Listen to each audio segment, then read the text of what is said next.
That's showing orange right now, just showing that I'm following a bit too close. There goes green and shows me that I'm following at a safe distance. Cool. But those are definitely handy if you're driving a bigger vehicle and a little unsure. Yeah. Those are definitely...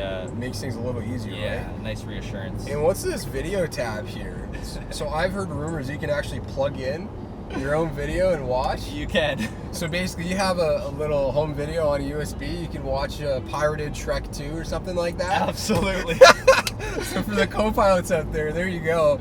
If you ever run out of but you won't run out of battery because there's like 20 USB chargers. Like everywhere you look, there's some place to get power. I got my phone here charging in the middle, but you're gonna have more in the center here. Wow, you can fit a whole child in here. Yeah, oh yeah. That's crazy. That's pretty deep. Yeah, so depending on where you want to store your valuable jewelry or snacks. You got this or that. That's pretty cool. It's pretty solid compartment. Absolutely. Not much it can't handle. So why do you think, and obviously we've seen on some of the Cadillacs, they have the wicked camera rearview mirror. Do you think that's coming? Did they talk about that for 2021 or 22? I do believe it's coming. Nice. Okay, so for those who don't know what we're talking about, Jeff, can you describe the Cadillac rear camera system? Yeah, so there's actually another rear camera on the back separate from the backup camera. Cool. Backup camera is only engaged when you put the vehicle into reverse for the most part. This camera actually is on all the time. It's a live camera. So say, for instance, we pack the back up, going up to the cottage, we pack it up so full to the top that we can't see out that mirror anymore because the back window's blocked.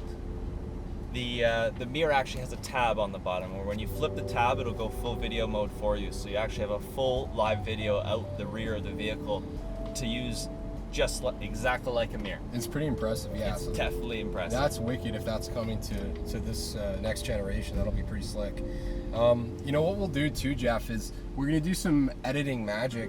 When we get back, we're going to have the pull out the window. We're going to do some really big B-roll shots. Yeah. And, you playing around with the trunk. In terms of pricing, like I always like to ask this question. If somebody's coming into the dealership today and they say, Jeff, I really like the car. I'm sold on it. You did a great job. Are they probably leasing or financing? Like what's the best way to own this car? Well, right now with the promotions we have employee pricing, which is combinable with our 0% on the Tahoes right now this month. Yeah. We have 0% all the way to 84 months. Don't have to put any money down. So it's employee pricing, so you pay exactly what we pay. Yeah, I know. That's such a cliche, but it's actually true this month. I hate people don't believe it because it's used too liberally, but... Yeah. So this is probably a vehicle that you finance, right? Yeah. Talk about the used car market for this car. Like this one holds its value pretty well. Like definitely. All of GM 7-seaters, right? I have people right now looking for these cars used. Yeah. Yeah, I probably have about 3 or 4 people I could call right now. If you had a used one coming in on trade, I could probably call them right now. Really? Just hot demand, right? Yeah, yeah. And that's a cool thing too. Obviously, if you're financing this car and Jeff, you correct me if I'm wrong, but you want to keep it for maybe 3-4 years, you're usually at that point in the contract, you're almost at like a break-even spot where you could probably trade out of it, get into a newer one, and not have any money owing, right? Absolutely. Yeah, so that's one neat thing about these trucks. They always just seem to... I think Suburban is actually the oldest SUV or 7-seater. I could be lying. But I heard that. You're talking about the most famous vehicle there is. You know that the Suburban is the only vehicle with a Hollywood star, right? Really? Yeah, do you not know that? It has a Hollywood star? It has a Hollywood star in Hollywood Boulevard. Who's it next to? I don't know. That's a good question.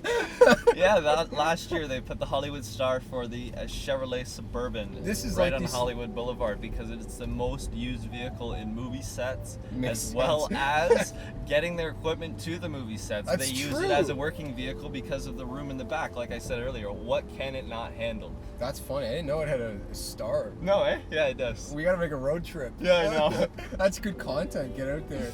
In the Chevrolet Suburban or the Tahoe. That's wicked. Yeah. I really want to know who's it next to, though.